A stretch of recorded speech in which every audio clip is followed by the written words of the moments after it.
भाग्य विधाता। एक दिलचस्प कहानी। सैकड़ों साल पहले की बात है। किरनार नाम के एक राज्य पर सुमंत नाम का एक राजा राज किया करता था।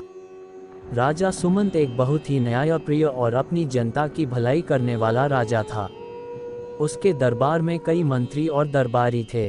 इन्हीं मंत्रियों में से एक था परमसेन, जो राजा सुमंत को समय समय पर सलाह दिया करता था। इन्हीं दिनों राज्य में एक ज्योतिषी रहते थे जिनका नाम था अखंडानंद। वे अपनी ज्योतिष विद्या में बड़े ही माहिर थे। इतना विद्वान होने के बाद भी उनका जीवन बड़ा ही सादगी से भरा हुआ था। उन्हें किसी तरह का कोई लालच नहीं था। उनके पास जो भी लोग आते थे वे अपनी मर्जी से जो दे जाते अखंडानंद रख लेते थे। किसी से कोई मांग नहीं करते थे। अगर वो चाहते तो अपनी इस विद्या के बल पर धन का ढेर लगा सकते थे। उनकी विद्या इतनी सटीक थी कि वो जो कहते वो सच निकलता था। धीरे धीरे उनके नाम के चर्चे मंत्री परमसेन तक भी पहुँचे। मंत्री ने अपने एक नौकर को अखंडानंद के घर पर भेजा और संदेश दिया कि मंत्री उनसे मिलना चाहते हैं। लेकिन अखंडानंद ने मंत्री जी से मिलने को मना कर दिया और कहा कि अगर मंत्री जी मुझसे मिलना चाहते हैं तो उन्हें खुद मुझसे मिलने के लिए आना पड़ेगा। मुझे उन्हें मिलने की कोई इच्छा नहीं है। मंत्री परमसेन को ये अपनी बेइज्जती सी लगी और सोचने लगा कि एक मामूली से आदमी की ये हिम्मत कि मेरे आदेश का पालन ना करे। और फिर कुछ सोचकर वो अखंडानंद के घर जा पहुँचे। अखंडानंद ने उनका स्वागत किया और कहा, हजूर मैं एक गरीब आदमी हूँ, बताइए मैं आपकी क्या सेवा कर सकता हूँ। अखंडानंद, हमने सुना है कि तुम ज्योतिष विद्या में बड़े ही विद्वान और माहिर हो। हम भी ये विद्या सीखना चाहते हैं। क्या तुम मुझे ये विद्या सिखा सकते हो।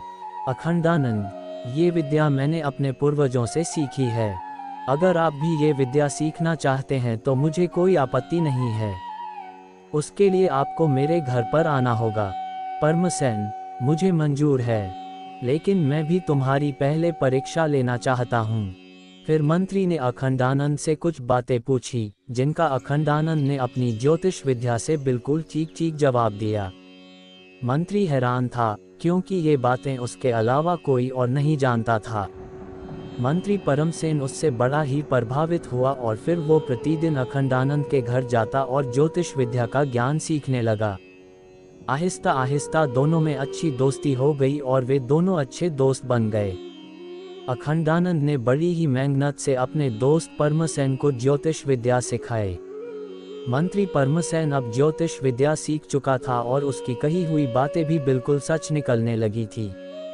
एक दिन मंत्री ने सोचा कि मुझे अपने दोस्त अखंडानंद के भाग्य का हिसाब भी लगाना चाहिए। उसने अखंडानंद के भाग का हिसाब लगाया तो मालूम हुआ कि आने वाले 40 दिन अखंडानंद के जीवन के बड़े ही अशुभ और मनहूस हैं। अगर 40 दिन तक वो घर से बाहर निकला तो उसकी जान को खतरा हो सकता है। ये देखकर वो परेशान हुआ। वो जानता था कि उसका गणित अब गलत नहीं हो सकता। मंत्री उसी वक्त अखंडानंद के घर पर गया और उसे बताया कि अगले 40 दिन तुम्हारे लिए बड़े ही अशुभ हैं। इतने दिन तक तुम घर से बाहर मत निकलना।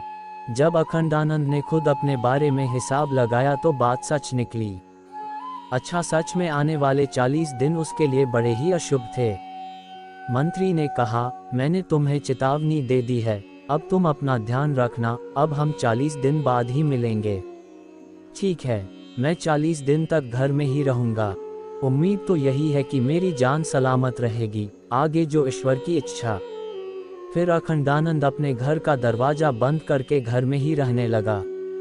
एक एक करके 39 दिन बीत चुके थे। फिर 40वां दिन भी आ गया। अब अखंडानंद को संतोष हुआ कि अशुभ घड़ियां उसके जीवन से निकल चुकी है। परमसेन, मेरे घर खुद ही आ जाते हैं, मैं एक बार भी उनके पास नहीं गया। मंत्री से मिलने की खुशी में वो भूल ही गया था कि 40वां दिन अभी पूरा नहीं गुजरा था और अभी भी अशुभ घड़ियां उसके सिर पर खड़ी थी। वो खुशी खुशी मंत्री जी के महल की तरफ रवाना हो गया। मंत्री जी के महल की तरफ 2 रास्ते जाते थे।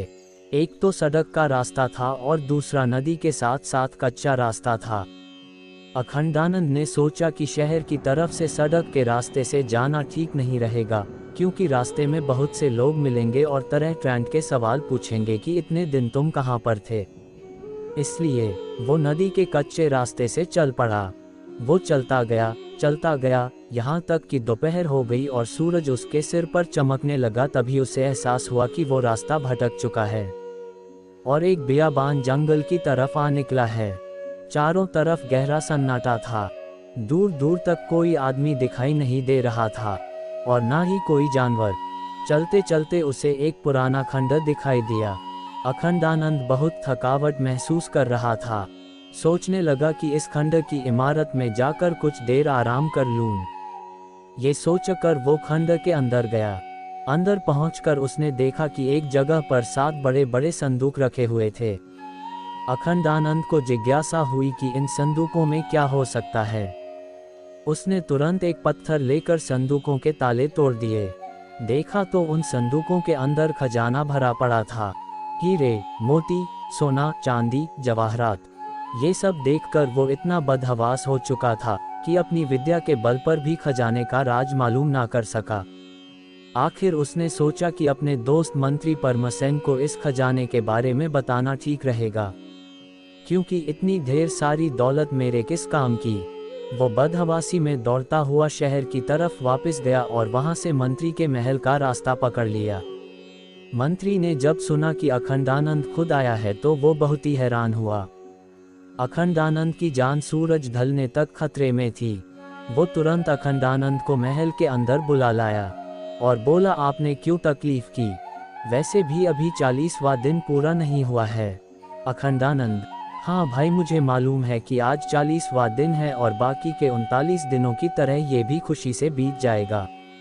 लेकिन हैरानी की बात यह है कि आज का दिन मेरे लिए बड़ा ही भाग्यशाली है। इसके बाद उसने खजाना मिलने की बात मंत्री को बता दी और कहा कि इतनी दौलत का भला मैं क्या करूंगा, आप ही ये खजाना रख लें। हाँ, अगर आपका दिल चाहे तो उसमें से कुछ मुझे भी दे देना। ये सुनकर मंत्री बड़ा ही हैरान हुआ। उसने जल्दी से 2 घोड़े मंगवाए और उन पर सवार होकर दोनों खजाने वाली जगह पर पहुंच गए। इतना बड़ा खजाना देखकर मंत्री की आंखें फटी की फटी रह गई और उसके मन में तुरंत बेईमानी आ गई।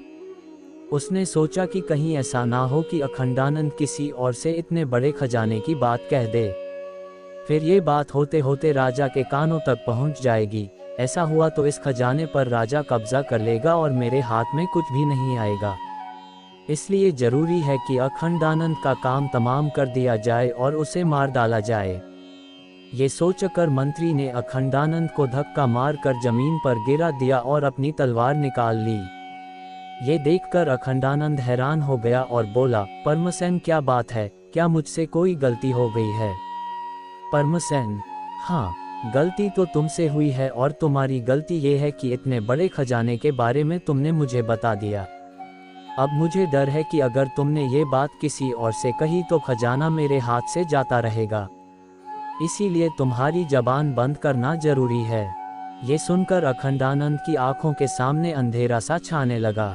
अखंडानंद: मैं वचन देता हूँ कि ये बात किसी और से ना कहूँगा। मंत्री ने हंसकर कहा, बकवास बंद करो, तुम अपनी जान बचाने के लिए ये कसम खा रहे हो। अखंडानंद ने उससे बहुत मिन्नतें की, दया की भीख मांगी, लेकिन मंत्री के सर पर तो मानो खजाने का भूत सवार था। जब अखंडानंद ने देखा कि उसकी जान बचने की कोई उम्मीद नहीं है तो वह बोला, परमसेन, अगर तुम मेरी जान लेना ही चाहते हो तो मेरी एक आखिरी इच्छा पूरी कर देना। परमसेन: बोलो, क्या इच्छा है? अखंडानंद: मेरी पत्नी को बच्चा होने वाला है, उसे कभी मत बताना कि मेरी मौत हो चुकी है। परमसेन: ठीक है, मैं तुम्हारी ये इच्छा जरूर पूरी करूंगा। ये कहकर उसने अपने दोस्त अखंडानंद को मौत के घाट उतार दिया और फिर खंड के बाहर खड़े हुए उसके घोड़ों को भी मार डाला। दोनों के शवों को खंड के ही अंदर जमीन में दबा दिया। नदी में हाथ पैर धोए और वापस अपने महल को लौट गया। अब वो बिल्कुल संतुष्ट था कि वो खजाने का अकेला ही मालिक है। उसने अपने सबसे भरोसेमंद नौकरों को बुलाया और रातों रात सारा खजाना अपने महल में ले आया। राज्य के सबसे बेहतरीन कारीगरों को बुलाकर उस खंड को तुड़वाकर एक शानदार महल बनाने का आदेश दे दिया। कुछ ही महीनों में नदी के किनारे पर एक शानदार महल बनकर तैयार हो गया। इसी दौरान मंत्री ने अखंडानंद की पत्नी को बुलाया और उससे कहा कि अखंडानंद को मैंने एक विशेष काम से दूसरे देश में भेज दिया है। कुछ दिनों के बाद अखंडानंद के घर पर एक चांद से बच्चे का जन्म हुआ। पत्नी ने बच्चे का नाम धनंजय रखा। बेटे के जन्म पर धनंजय की मां अपने पति को याद करके बहुत रोई, क्योंकि बहुत समय हो गया था उसकी कोई खोज खबर न मिली थी। कई बार अपने पति के बारे में पता करने के लिए मंत्री के महल में गई, मगर दरबानों ने उसे धक्के देकर बाहर निकाल दिया।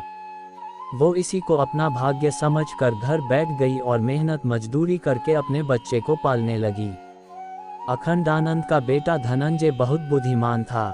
उसकी मां ने उसे शिक्षा के लिए पास ही में रहने वाले एक पंडित जी के पास भेजा। धनंजय बड़ा होने लगा। उसकी बुद्धि दूसरों के मुकाबले बहुत तेज थी। समय बीता और धनंजय अब युवा हो चुका था। सब लोग कहते थे कि वो अपने पिता अखंडानंद से भी ज्यादा बुद्धिमान है। एक दिन धनंजय को अपने घर पर एक पुरानी किताब मिली। उसने माँ से उस किताब के बारे में पूछा तो माँ ने कहा, बेटा ये तुम्हारे नाना की लिखी हुई किताब है। वो भी एक बहुत बड़े ज्योतिष और भविष्यवक्ता थे। धनंजय को वो किताब बड़ी ही दिलचस्प लगी। किताब के पहले पन्ने पर ही लिखा था कि जो भी इस किताब को पूरा पढ़कर समझ लेगा वो भूत और भविष्य की सभी बातें जान सकेगा और साथ ही साथ किसी के भी मन की बात जान पाएगा। धनंजय उस किताब को बड़े ही ध्यान से पढ़ने लगा। थोड़ी देर के बाद वो चिल्ला चिल्ला कर रोने लगा, साथ ही किताब भी पढ़ता जा रहा था। फिर अचानक ही हंसने लगा।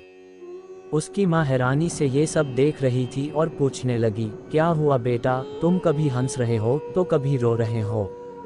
माँ, ये एक अजीबोगरीब किस्म की किताब है। इसे पढ़कर मुझे पता चल गया है कि मेरे पिता को एक जालिम आदमी ने मार डाला है। यही वजह है कि मैं रो पड़ा और हंसा, इसलिए कि एक दिन मैं अपने पिता की मौत का बदला उससे जरूर लूंगा। सच बात जानकर धनंजय की माँ बहुत रोई, लेकिन धनंजय ने उसे दिलासा दी। अच्छा, अब मैं बाजार जाकर कुछ खाने पीने का राशन लेकर आता हूँ। लेकिन बेटा, राशन के लिए हमारे पास पैसे तो नहीं है। तू चिंता ना कर माँ, इस किताब ने मुझे ऐसा तरीका बताया है जिससे बिना पैसे के ही हमें राशन मिल जाएगा। ये कहकर धनंजय गांव के बनिए के पास गया और बनिए से बोला, क्या तुम मुझे जानते हो? बनिए ने कहा, तुम अखंडानंद के बेटे हो। ठीक कहा, तुम कल से रोज मेरे घर पर 4 सेर आटा, 2 सेर चावल, 1 सेर दाल और घी भेज दिया करना। वो तो ठीक है, मैं एक किसान को तुम्हारे पास 100 मन अनाज बेचने के लिए लाया था और तुमने धोखे से उसका सारा अनाज हथिया लिया था। और यही बात मैं अपने न्यायप्रिय राजा को बता दूं तो वो तुम्हें काल कोठरी में डाल देंगे। ये बात सुनकर बनिया थर थर कांपने लगा। धनंजय ने तो उसका सारा राज जान लिया था और ये बात सच भी थी कि उसने पिछले महीने एक किसान को लूट लिया था जिसे धनंजय लेकर आया था। बनिया हैरान था कि धनंजय को ये राज की बात कैसे मालूम हुई। वो फौरन हाथ जोड़कर बोला, ठीक है, मैं वही करूंगा जैसा तुम कहते हो, लेकिन मेरी शिकायत महाराज से मत करना। धनंजय वापस अपने घर चला गया। अब वो आराम से अपने नाना की लिखी हुई किताब पढ़ने लगा। जैसे जैसे वो किताब पढ़ता चला गया, सैकड़ों और हजारों बातें उसे मालूम होती चली गई। यहाँ तक कि वो इस विद्या में इतना माहिर हो गया कि रास्ते चलते आदमियों के दिल की बात भी वो जान लेता था। और कभी ऐसा ना हुआ कि उसके मुंह से निकली हुई बात गलत साबित हुई हो। लोग उसके बारे में कहते थे कि वो अपने पिता अखंडानंद से भी ज्यादा बुद्धिमान और काबिल है। एक दिन धनंजय की मां ने कहा, बेटा, मेरा मन मेथी का साग खाने का हो रहा है, लेकिन शहर में मेथी का साग कहीं पर नहीं मिलता। मैंने सुना है कि मंत्री परमसेन के बाग में मेथी का साग लगा हुआ है। किसी को भेजकर तुम वहां से कुछ मेथी का साग मंगवा दो। मंत्री परमसेन का नाम सुनकर धनंजय के तन बदन में आग लग गई। वो कहने लगा, ठीक है माँ, मैं मेथी का साग खुद लेने जाता हूँ। जब धनंजय बगीचे में पहुंचा तो दरवाजा बंद था। उसने बगीचे के रखवाले को आवाज दी। एक मोटा सा आदमी दरवाजे पर आया और गुस्से से बोला, क्या बात है भाई, क्यों चिल्ला रहे हो? धनंजय, मेरी माँ का दिल मेथी का साग खाने का है, बस वही चाहता हूँ। रखवाला, तू जानता है कि ये मंत्री जी का बगीचा है, कोई साग की दुकान नहीं है। दफा हो जा यहाँ से। रखवाला दरवाजा बंद ही करने वाला था कि धनंजय ने चिल्लाकर कहा, खबरदार, दरवाजा बंद मत करना, कल जो सांप तूने मारा था उसकी मादा तुझे डसने के लिए छिपी बैठी है। ये बात सुनकर रखवाला हैरान रह गया। उसने झुककर बाग में इधर उधर देखा तो सचमुच एक नागिन वहां पर दिखाई दी। रखवाला एकदम चौकन्ना हो गया और सोचने लगा कि ये लड़का सचमुच कमाल का है, मैंने ऐसे ही इसे डांट दिया। वो सोचने लगा कि तुम्हें कैसे पता चला कि कल मैंने सांप को मारा था और मुझे उसकी मादा डसने वाली है। धनंजय ने कहा, तुम्हें इस बात से कोई मतलब नहीं होना चाहिए, तुम्हें साग देना है तो दो, वरना मैं जाता हूँ। रखवाला, चलो मेरे साथ अंदर चलो, मैं तुम्हें ढेर सारा साग दूंगा, परंतु ये बात किसी और को मत बताना वरना मंत्री परमसेन मेरी खाल खिंचवा देगा। तुम परमसेन की चिंता ना करो, उसकी जिंदगी के अब थोड़े ही दिन रह गए हैं। रखवाले ने धनंजय को एक तरफ बिठाया और उसके लिए मेथी का साग लेने के लिए चला गया। उसी दौरान मंत्री परमसेन टहलता हुआ बाग में आ पहुंचा। उसने धनंजय को देखा तो रखवाले से पूछा कि ये कौन है। रखवाला, हजूर, ये लड़का बड़ी ही अजीबोगरीब बातें करता है जो मेरी समझ से बाहर हैं। फिर उसने साग मांगने और सांप की बात उसे बता दी। मंत्री बड़ा ही हैरान हुआ और धनंजय को गौर से देखने लगा। उसने रखवाले को वहां से जाने के लिए कह दिया और धनंजय से पूछा, लड़के, तुम कौन हो, तुम्हारा नाम क्या है? मेरा नाम धनंजय है और मेरे पिता अखंडानंद है। अखंडानंद का नाम सुनकर मंत्री कांप गया, उसके अंदर डर समा गया, लेकिन फिर वो संभल कर बोला, तेरे पिता को मैं जानता हूँ, बड़े ही नेक आदमी है वो, मैंने उन्हें एक काम से देश से बाहर भेजा हुआ है। ये सुनकर धनंजय को गुस्सा आ गया और वो बोला, आप गलत कहते हैं, मेरे पिता अब इस दुनिया में नहीं है, उन्हें एक निर्दयी आदमी ने धन के लालच में मार डाला है। अब मैं अपने पिता की हत्या का बदला लेना चाहता हूँ। ये बात सुनकर मंत्री परमसेन के होश उड़ गए। वो समझ गया कि इस लड़के को सब मालूम है और ये मुझसे बदला लेकर ही रहेगा, किसी तरह धोखे से इसे ठिकाने लगाना पड़ेगा। परमसेन बोला, दुख की बात है कि तुम्हारे पिता की हत्या हो गई है, मुझे इसकी जानकारी नहीं थी, लेकिन अब मैं उस पापी को अपने हाथों से सजा दूंगा। अच्छा, अब तुम ये बताओ कि तुम बाग में क्या करने आए हो? धनंजय, मुझे मेथी का साग चाहिए था जो सिर्फ इसी बाग में होता है। परमसेन, ठीक है, तुम यहीं पर रुको, मैं अभी किसी नौकर को बुलाकर मेथी का साग तुड़वाता हूँ।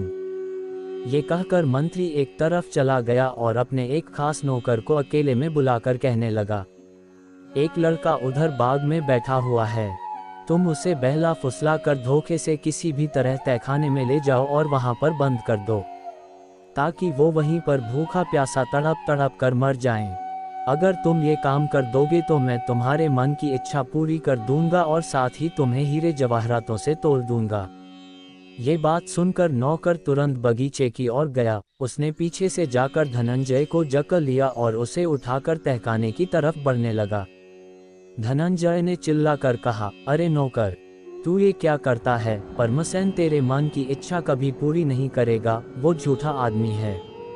अगर तूने मुझे मारा तो परमसेन तुझे भी जिंदा नहीं छोड़ेगा। नौकर हैरान हुआ और उसे नीचे रख कर धीरे से बोला, तुझे क्या पता कि मेरे मन में क्या इच्छा है? मैं सब कुछ जानता हूँ। तू मंत्री की बेटी से शादी करना चाहता है और मन ही मन में मंत्री की बेटी भी तुझसे प्यार करती है।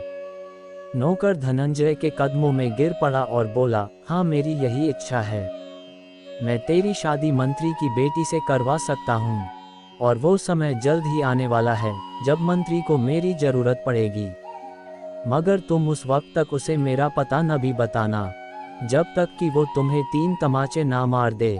नौकर, लेकिन मंत्री ने मुझे तुम्हें तहखाने में बंद करने के लिए हुक्म दिया है। धनंजय, हाँ, तुम उसे कह देना कि तुमने मुझे तहखाने में बंद कर दिया है। और नौकर ने उसे छोड़ दिया और वही अपने घर को चल दिया। उसके बाद नौकर परमसेन के पास गया और बोला, मैंने उस लड़के को तहखाने में बंद कर दिया है मालिक। मंत्री अब संतुष्ट था कि उसके रास्ते का कांटा साफ हो गया है।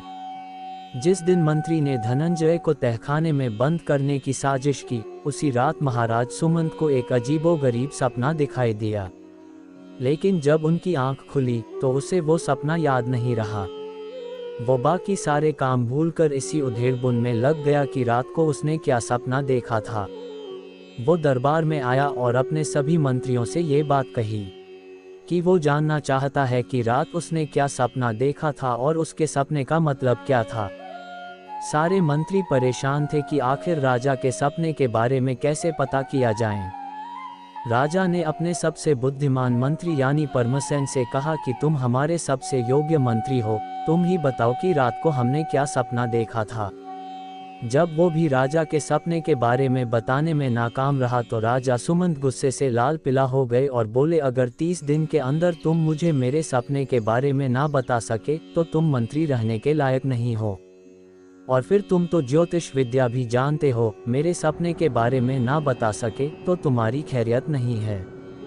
राजा का गुस्सा देखकर मंत्री घबरा गया। दरबार खत्म होने के बाद वो अपने महल में गया। कोशिश करते करते 30 दिन भी बीत गए, मगर मंत्री को समस्या का कोई हल ना मिला। तभी अचानक उसे अखंडानंद के बेटे का ख्याल आया। दिल में वो सोचने लगा कि मैंने बेवजह ही उसे मरवा डाला। अगर वो आज जिंदा होता तो जरूर सपने के बारे में मुझे बता देता।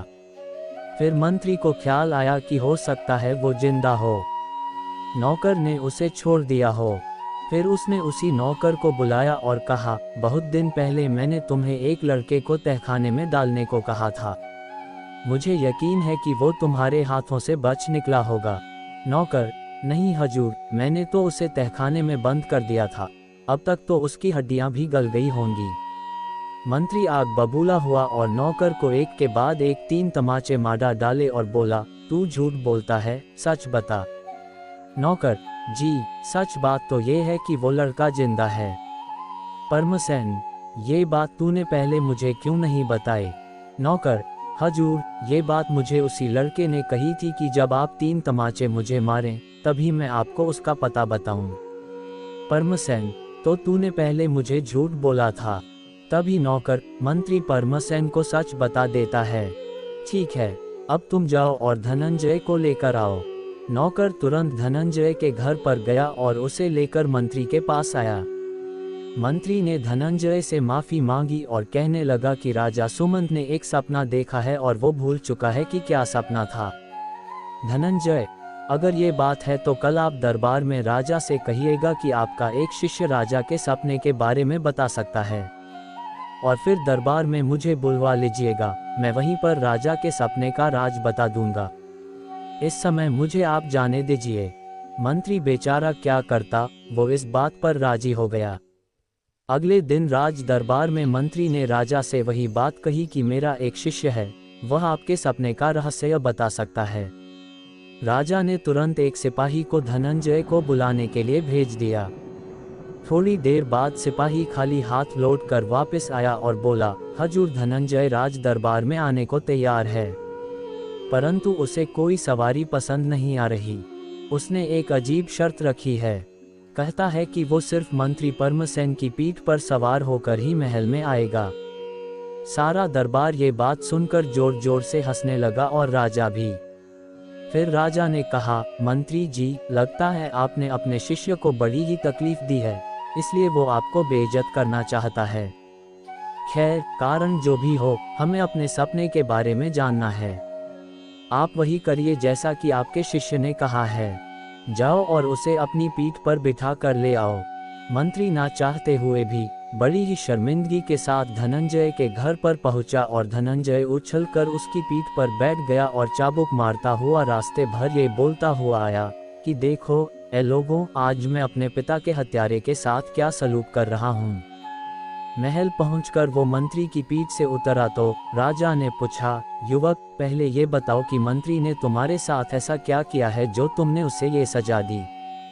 धनंजय, महाराज, इसने मेरे बेकसूर पिता की हत्या की है।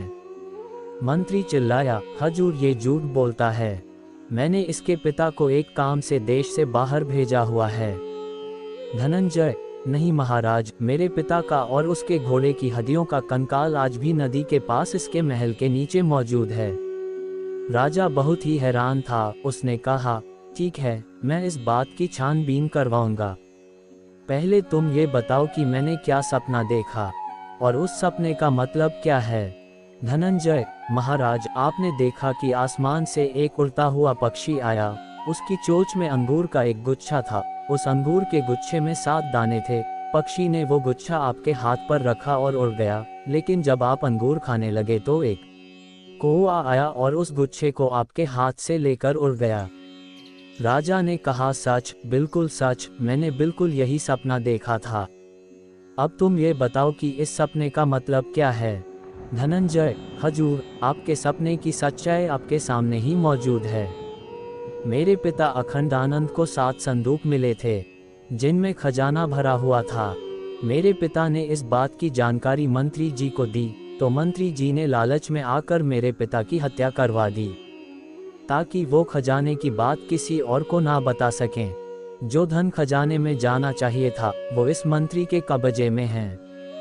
मेरे और मेरे पिता के घोड़े को मारकर मंत्री जी ने वही जमीन में गाड़ दिया था। यही आपके सपने की असलियत है।